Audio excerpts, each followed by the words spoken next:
మనందరి కళ్ళ ముందు కదలాడే ఒక జీవి సకల దేవతలకి నిలయమని మనందరికీ తెలుసండి ముందు నుంచే.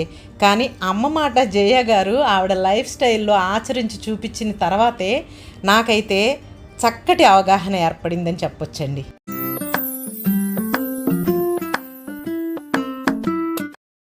నమస్తే అండి. మంచి మాటలు పంచుకోవడానికి మా పొదరింటికి స్వాగతం. అందరు ఎలా ఉన్నారండి? నేనైతే చాలా బాగున్నాను. మన వాళ్ళంతా కూడా బాగుండాలని మనస్ఫూర్తిగా కోరుకుంటున్నాను. ఈరోజు మన వీడియో ఒక స్పెషల్ వీడియో అండి.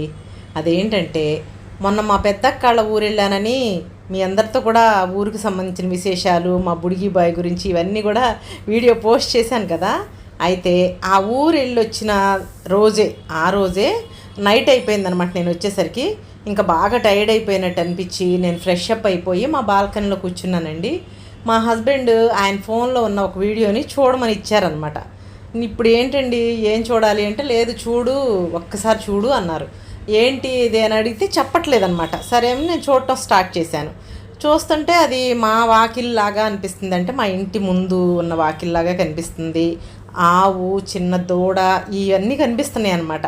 ఏంటండి చెప్పండి అంటే, చెప్పడం ఎందుకు నువ్వు చూడు అన్నారు సర్ప్రైజ్గా అనమాట. అయితే ఆ వీడియో ఇంకా చూడటం స్టార్ట్ చేసిన తర్వాత నాకు మెల్లమెల్లగా విషయం అర్థమైందండి. అయితే దానికి సంబంధించిన విషయాల్ని నేను చూసిన తర్వాత మీతో కూడా షేర్ చేయాలనిపించిందండి. అదేంటంటే, ఇప్పుడు మీరు చూసేది మా ఇంటి ముందున్న వాకిలండి. నేను మొన్న బుధవారం రోజు మా పెద్దక్కాళ్ళ ఊరు వెళ్ళాను కదా, పొద్దున పూట వెళ్ళాను. మధ్యాహ్నం 12:30-1 ఆ ప్రాంతంలో మా హస్బెండ్ వర్క్ నుంచి ఇంటికి వచ్చేసరికి ఈ గుమ్మం ముందు వాకిలంతా కూడా చాలా గందరగోళంగా, చాలా దారుణంగా ఉందంటండి. ఆయన వీడియో తీసే టైంకి ఇంకా చాలా వరకు క్లీన్ అయిపోయింది. మీరు చూస్తున్నారు కదా, ఆవు తన నాలుగుతోనే అదంతా క్లీన్ చేసేస్తుంది. మీలో కొంతమందికి కొంచెం అర్థమయ్యే ఉంటుంది ఏంటో కదండి. నాకు కూడా వీడియో చాలా వరకు చూసిన తర్వాత కానీ అర్థం కాలేదు. అదేంటంటే, ఆ రోజు మా ఇంటికి కాస్త దగ్గరలోనే గోమాత ఒక బుజ్జి దూడకి జన్మనిచ్చిందంటండి. అంటే ఆవు ఈనింది అని అంటారు కదా, అలా ఈనిందనమాట. ఈనిన తర్వాత మెల్లగా నడుచుకుంటా వస్తుందన్నమాట. ఆవు డెలివరీ అయిన తర్వాత చాలా వీక్గా ఉంటుంది కదా, ఆ దూడ కూడా నడవలేదు. కొంచెం సేపు అయిన తర్వాతే నిదానంగా లేచి అడుగులు వేస్తూ ఉంటుందన్నమాట. అలా నడుచుకుంటా వస్తూ ఉంటా ఇలా వచ్చిందనమాట మా ఇంటి ముందుకి.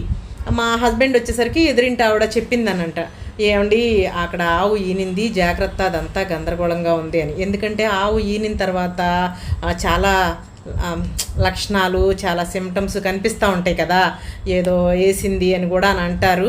అంటే నాకు ఆ మాటలు వీడియో రూపంలో చెప్పాలంటే కొంచెం ఇబ్బందిగా ఉందండి, అందుకే చెప్పలేకపోతున్నాను. మీలో అందరికీ అర్థమయ్యే ఉంటుంది. పల్లెటూరు వాళ్ళకి పర్టికులర్గా అర్థమవుతుందండి ఆవు ఈనిన తర్వాత ఏమేమి జరుగుతాయి, ఏమేమి లక్షణాలు కనిపిస్తాయి అనేది.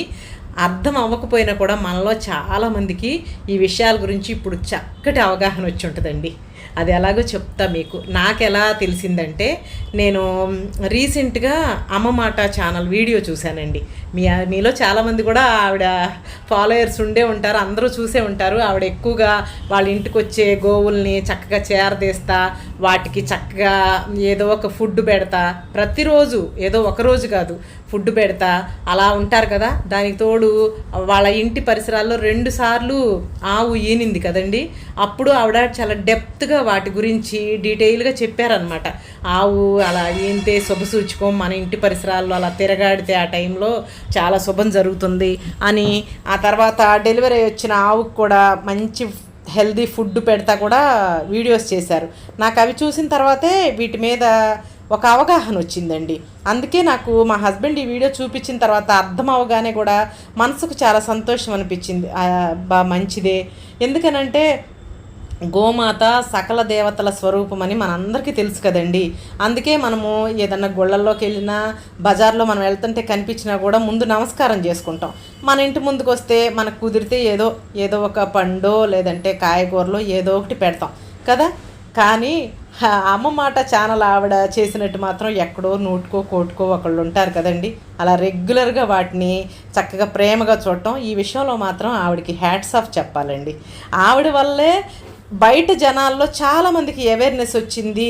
గోవులు మనకు కనిపిస్తే వాటికి ఓన్లీ నమస్కారం చేసుకోవడమే కాదు, వాటికి ఏదో ఒకటి ఆహారం పెట్టాలి, వాటిని చక్కగా చూసుకోవాలి అని అనిపించిందని నా మనసుకు అనిపిస్తుందండి. అంటే ఆవుల గురించి ఎవరికి తెలియదు, గోమాత గురించి ఎవరికి తెలియదు అని అనుకుంటున్నారేమో మీరు. కాకపోతే ఆవిడ ఛానల్లో చెప్పిన మంచి మాటల వల్ల, ఆవిడ లైఫ్ స్టైల్ వల్ల చాలామందిలో ఇన్స్పిరేషన్ వచ్చిందని మాత్రం అనుకుంటానండి.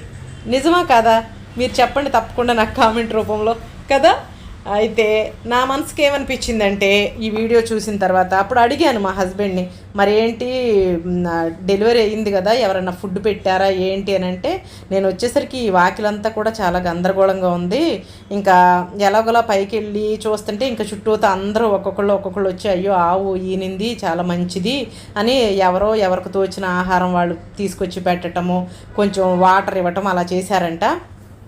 నేను అన్నాను అనమాట మా హస్బెండ్, అయ్యో అదంతా కూడా వీడియో షూట్ చేయొచ్చు కదండి అంటే, నువ్వైతే తీస్తావు కానీ నేనేం తీస్తాను, చుట్టూతో అందరూ చాలామంది లేడీస్ వచ్చారు, నాకు కొంచెం ఇబ్బందిగా అనిపించింది. పైగా ఆయన వచ్చిన టైంలో ఉన్న ఆ వాతావరణాన్ని తీయాలంటే ఆయనకి కొంచెం ఇబ్బందిగా అనిపించింది అంటండి, అందుకే తీయలేదు. నేనైతే అనుకున్నాను, అయ్యో నేను మిస్ అయ్యానే, నేను ఉంటే చక్కగా అన్ని బిట్స్ తీసేదాన్ని వీడియో అని అనుకున్నాను. కాసేపటికి ఈ ఆవు ఓనర్ కూడా వచ్చాడంట. వచ్చి మాదేనండి, మాది రామలింగేశ్వర నగరు, కాసేపు ఉన్న తర్వాత నేను తీసుకెళ్ళిపోతాను, అది నీరసంగా ఉంటుంది ఈ టైంలో అని చెప్పాడంట. ఈ బిట్స్ అన్నీ కూడా తీసి మీకు చూపించేదాన్నే అని అనిపించిందండి. కాకపోతే సంతోషంగా అనిపించింది, పోన్లే మన ఇంటి పరిసరాల్లో ఇలా జరిగింది, వీళ్ళందరూ కలిసి కొంచెం ఆ గోమాతకి ఏదో ఒక ఫుడ్ పెట్టారు అని అనిపించి సంతోషం అనిపించిందండి. కానీ కాసేపటికి నా మనసులో ఏదో ఒక వేదన, ఒక వెలితి, బాధ అనిపించిందండి. అదేంటంటే ఇప్పుడు మనం గోమాతని చక్కగా కొలుచుకుంటాం, కనిపిస్తే నమస్కారం చేసుకుంటాం, చెందుతాం. మరి వాటిని పెంచేవాళ్ళు పాతకాలంలో లేదంటే ఇప్పటికైనా పల్లెటూరులో వాళ్ళు దానికోసం స్పెషల్గా చావిడి లాంటిది ఏర్పాటు చేసి అక్కడ దానికి గడ్డి, మేత, వాటరు ఇవన్నీ పెడతారు. కానీ ఇప్పుడు పర్టికులర్గా సిటీస్లో అండి, మా విజయవాడలో బయట ఎక్కడ చూసినా ఆవులు అలా రోడ్లమ్మటే తిరుగుతున్నాయండి. అలా వాటిని పెంచేవాళ్ళు రోడ్ల మీదకి ఎందుకు వదులుతున్నారో నాకు అస్సలు అర్థం కావట్లేదండి. వదిలితే ఏమవుతుంది, ఇక్కడ ఏం దొరుకుతాయి సిటీస్లో? గడ్డి, పచ్చగడ్డి, ఎండుగడ్డి అలాంటివి దొరకవు కదా. అందుకే ఏది దొరికితే అది తినేస్తున్నాయండి. అవి బయట డస్ట్బిన్ తీసుకెళ్ళి బయట పడేస్తున్నారు చాలామంది, చెత్త ఉంటుంది. వాటి గురించి వాటికి అవగాహన ఉండదు కదండి గోవులకి. అవేంటో కూడా తెలియదు, వాటికి ఆకలేస్తుంది, ఏది అందుబాటులో ఉంటే అవి తినేస్తున్నాయండి.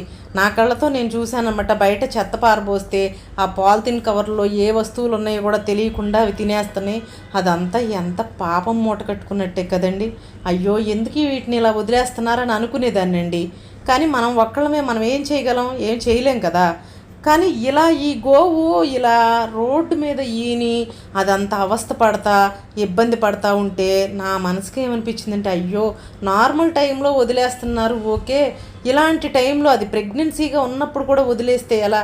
చక్కగా వాటి యజమానులు వాళ్ళ ఇంటి పరిసరాల్లోనే వాటిని కట్టేసి వాటికి టైం ప్రకారం మేత వేస్తా, మంచినీళ్ళు ఇస్తూ ఉంటే అది సౌకర్యంగా ఆ డెలివరీ ప్రాసెస్ అనేది జరుగుతుంది కదండి. మనుషులు మనమే డెలివరీ అంటే ఎంత ప్రాసెస్ ఉంటుంది, ఎన్ని రోజుల వరకు ఆ ఒళ్ళు పచ్చిగా ఉండి ఎంత నీరసంగా ఉంటాం. సేమ్ అలాగే నోరు లేని మూగజీవాలు కూడా అంతే కదండి. కాకపోతే అవి చెప్పలేవు, దానికి ఎవరే బాధ్యులు అవుతారండి? వాటి యజమానులు వాటి వల్ల వచ్చే ఫలసాయాన్ని అందుకోవడం ఒకటేనా? అవి తినటానికి, ఆహారం తినడానికి మాత్రం రోడ్ల మీద వదిలేయటమేనండి. పల్లెటూరులో అయితే వాటిని మేతకు వదిలేస్తే బయట దొరికే ఏ పచ్చగడ్డో తింటాయి. సిటీలో అలా కాదు కదా. అవి తినే వాటి వల్ల ఎన్నో రోగాలు వచ్చిన ఆవులు కూడా రోడ్ల మీద నాకు కనిపిస్తున్నాయండి. ఎందుకంటే పడేసిన చెత్త తింటున్నాయి కదా, ఆ చెత్తలో కూడా ఎన్నో పనికిరాని వస్తువులు తింటున్నాయి. అవన్నీ కూడా వాటి పొట్టలోకి వెళ్ళిపోయి వాటికి అనారోగ్యాలు వస్తున్నాయి కదా. నిజంగానండి నేను ఆ వేదంతోనే ఈ వీడియోలో చెప్తున్నాను మన వాళ్ళందరికీ. నిజంగా వాటిని సంరక్షించే వాళ్ళు మాత్రం వాటికి ఒక స్పెషల్గా ఒక చావిడి లాంటిది ఏర్పాటు చేసుకుని పెంచుకోవాలి. కానీ ముఖ్యంగా ఇలా సిటీస్లో పెంచేటప్పుడు ఇలా రోడ్ల మీదకి మాత్రం దయచేసి వదలకూడదండి. అలా రోడ్ల మీదకి వస్తే ఎక్కడో ఆ అమ్మాట ఛానల్ ఆవిడ లాంటి వాళ్ళు ఏదో పండో ఫలమో ఏదో ఇచ్చి పెడతారు. ఎక్కడో ఉంటారు కొంతమంది, వేలల్లోనో లక్షల్లోనో ఒకళ్ళు. అందరూ అలా కాదు కదండి. అయితే ఏంటంటే మనం మనుషుల్లోనే ఏమనుకుంటామో, మనం ఎవరికైనా మేలు చేయలేకపోయినా కీడు చేయకూడదు అని అనుకుంటాం కదా. కాబట్టి మనం ఇలాంటి మూగజీవాలకి ఆహారం అందించలేకపోవచ్చు, రెగ్యులర్గా వాటిని చక్కగా దగ్గరకు తీయలేకపోవచ్చు, కానీ కీడు మాత్రం చేయకూడదండి. దానికి మనం ఏం చేయాలి అంటారా? ముందేమో యజమానులు ఇలా బయటకు వదలకూడదండి. ఈవెన్ అలా బయటకు వచ్చినా అవి తిరగాడే ప్లేసెస్లో మనం ఏ చెత్త బండి రాలేదనో మన ఇంట్లో ఉన్న పారేసే చెత్త అంతా బయట వేయకూడదండి. 1-2 రోజులు చెత్త తీసుకెళ్లే వాళ్ళు రాకపోతే మా కవర్లో పెట్టేసుకుని మన ఇంట్లోనే బయట ఏదన్నా ఒక కార్నర్లో పెట్టుకోవాలి. దానివల్ల మనకు ఎటువంటి నష్టం జరగదు కదా. మన ఇల్లు క్లీన్గా ఉండాలని మనం బయట పడేస్తే ఇలాంటి మూగజీవాలు ఆహారం కోసం వాటిని తిని అవి అనారోగ్యం పాలయ్యి అదంతా మనం పాపం మూట కట్టుకున్నట్టు అవుద్దండి. ఇది మన చేతిలోనే ఉంది కదా. పెద్ద పెద్ద విషయాల్ని మనం మార్చలేకపోవచ్చు, కానీ మనం చేసేది మనం ఎవరికి కీడు చేయకుండా అయితే చేయొచ్చు. ఇది మన చేతిలోనే ఉంది కదండి. ఇంకోటి ఏంటంటే, ఇలా గోవుల్ని పెంచేవాళ్ళు యజమానులు ఉంటారు కదా, వాళ్ళు ముఖ్యంగా సిటీస్లో పెంచేవాళ్ళు వాటిని వాళ్ళ ఇంటి పరిసరాల్లోనో లేదంటే వాటికి సెపరేట్గా ఏదైనా షెడ్యూల్ లాంటివి ఏర్పాటు చేసి పెంచుకోవాలి. కానీ వాళ్ళకు ఉన్నంతలోనే వాటికి గ్రాసం తెప్పించి వేయాలి. కానీ ఇలా రోడ్ల మీదకి మాత్రం వదిలేయకూడదండి. అలా వదిలేసి అవి పనికిరాని వస్తువులన్నీ తిని అనారోగ్యం పాలైతే ఆ పాపం తరతరాలకి వెంటాడుతుందండి. అవునా కాదా? ఇది చాలా మానవత్వంతో చెప్తున్న మాట అనమాట. మీలో అనుకోవచ్చు, మనం ఇలా ఒక వీడియోలో చెప్పడం వల్ల ప్రపంచం ఏమన్నా మారిపోద్దా అని. ఏం మారదండి. ప్రపంచాన్ని అంతటినీ మనం ఎవ్వరం ఒక్కసారిగా మార్చలేం. కాకపోతే నేను ఇందాక చెప్పాను కదా, అమ్మ మాట ఛానల్ ఆవిడ లైఫ్ స్టైల్ ద్వారా ఆవిడ రోజువారీ అలా గోవుల్ని పక్షుల్ని చేరదీసి ఆవిడకి తోచినంతలో వాటికి ఫుడ్ పెడతా ఎంత ఇన్స్పిరేషన్ కలిగించారు చాలామందిలో కదా. ఎవరైనా ఒక మంచి పని చేస్తే మనకు తెలియకుండానే మనం కూడా ఇలా చక్కగా మంచి పని చేద్దామని ఇన్స్పైర్ అవుతాం కదా. అలా ఆవిడ చాలామందిని ఇన్స్పైర్ చేసిందండి. నేను ఇది మాత్రం నమ్ముతాను. నేను బయటకు వెళ్తుంటే చూస్తూ ఉంటాను కూడా, గోవులకి వీలైనంత వరకు ఎవరింటి ముందు నుంచి వెళ్తున్నా ఎవరు ఆహారం పెట్టకుండా మాత్రం వదలట్లేదు కదా. ఇది మంచి విషయమే కదా. మనం ప్రపంచాన్ని అంతటిని ఒక్కసారి మార్చలేకపోయినా మన లైఫ్ స్టైల్ ద్వారానో మనం చెప్పే మంచి మాట వల్ల మనం చేసే ఆ పని ఆచరణ వల్ల తప్పకుండా ఎవరో ఒకళ్ళలో మార్పు వచ్చినా చాలండి. ప్రపంచాన్ని ఒక్కసారి మార్చిపోయినా పర్వాలా. ఒక అడుగుతోనే కదా ఏదైనా మార్పు మొదలయ్యేది. అందుకే ఆ ఉద్దేశంతోనే నా మనసులో ఉన్న వేదనని ఇలా మన ఛానల్ ద్వారా మీ అందరితో పంచుకోవడం నాకు నిజంగా మనసు తృప్తిగా ఉందండి. అంతేకాదండి, ఇంకో మంచి విషయం ఏంటంటే, మన పొదరిల్లు ద్వారా అమ్మ మాట ఆవిడ చేసే మంచి పని గురించి మీ అందరితో నా మనసులో ఉన్న మంచి మాటను చెప్పడం కూడా చాలా హ్యాపీగా అనిపిస్తుంది. ఎందుకంటే ఎవరైనా ఏదైనా ఒక మంచి పని చేస్తే తప్పకుండా వాళ్ళని ప్రశంసించడం మంచి వ్యక్తుల లక్షణం అండి. అవునా కదా? అయితే మీరు కూడా తప్పకుండా కామెంట్ సెక్షన్లో మీ వాల్యుబుల్ కామెంట్స్, మీకు ఈ వీడియో ఎలా అనిపించింది ఏంటి అనేది నా కామెంట్ సెక్షన్లో తప్పకుండా చెప్పండి. ఓకేనా? మరొక మంచి వీడియోతో మీ అందరి ముందుకి వస్తుంది మీ పొదరిల్లు వాణి. అంతవరకు అందరూ టేక్ కేర్ అండి. Thank you for watching.